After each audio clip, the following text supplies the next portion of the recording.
எஸ்ஐஆருக்கு எதிராக நடிகர் விஜயின் தாவேகா சார்பாக ஆர்ப்பாட்டம் நடத்தியிருக்கிறார்கள். அது பெரிய அளவில் பேசப்படவே இல்லை.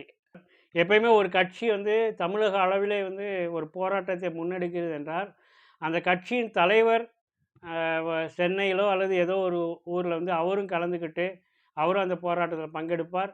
கட்சியின் முன்னணியிற எல்லோருமே தமிழகம் எங்கும் தலைமை தாங்கி, ஆங்காங்கே மாவட்ட அளவில் அந்த போராட்டத்தை முன்னெடுப்பார்கள். அதுதான் நம்மளுடைய வரலாறு. ஆனால் பார்த்தோன்னா, தாவேகா தலைவர் விஜய் அவர்கள் இந்த போராட்டத்திலே கலந்து கொள்ளவில்லை. இப்போ நம்ம இதை எதோட ஒப்பிட்டு பார்க்க வேண்டியது என்றால், இந்த சர்கார் திரைப்படம் பார்த்தீங்கன்னா, அது அந்த ஒரு நபர் அமெரிக்காவிலே பணியாற்றக்கூடியவர். அவருக்கான ஓட்டு உரிமை இங்கே கள்ள ஓட்டு போட்டிருப்பாங்க ஒருத்தர். அப்போ அவர் ஓட்டு பதிவு செய்ய முடியாமல் போயிருக்கும். அந்த ஓட்டு போடுறதுக்காக அவர் மெனக்கிட்டு அமெரிக்காவிலேருந்து வந்திருப்பார். ஆனால் அவரோட ஓட்டு அது பதிய முடியாமல் போயிருக்கும்.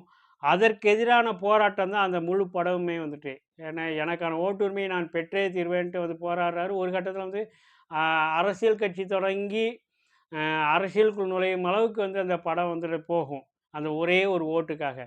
இப்போ இந்த எஸ்ஐஆர் பார்த்தோன்னா, எஸ்ஐஆருக்கு கடுமையான எதிர்ப்பு இந்திய அளவில் எதிர்க்கட்சிகள் தரப்பில் முன்னெடுக்கப்படுகிறது. அதுவும் பார்த்தீங்கன்னா, இப்போ ராகுல் காந்தி தொடர்ச்சியாக இதற்கு எதிராக இப்போ பல லட்சக்கணக்கான ஓட்டுகளை திருடுகிறார்கள் அப்படின்ட்டு கடுமையாக நிறைய சர்ச் பண்ணி அதுக்கான ஆதாரங்கள்லாம் வெளியிட்டுக்கிட்டே வந்தார்.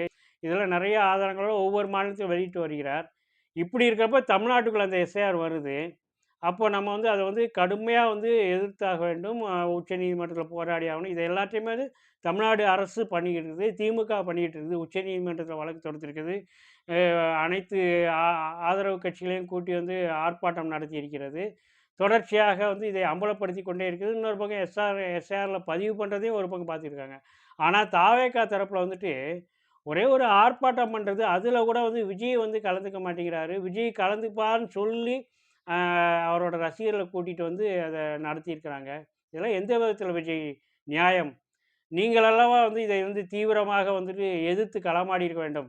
நீங்கள் தானே சர்க்கார் படத்தில் ஒரே ஒரு ஓட்டுக்காக அவ்வளோ தூரம் போராடுவதாக காட்டினீங்க. அப்போ திரையில் காட்டப்பட்ட கதாநாயகன் வேறு, அரசியலில் இருக்கும் கதாநாயகன் வேறு. இவர் டம்மி அப்படிங்கிறத நீங்கள் காட்டுறீங்களா?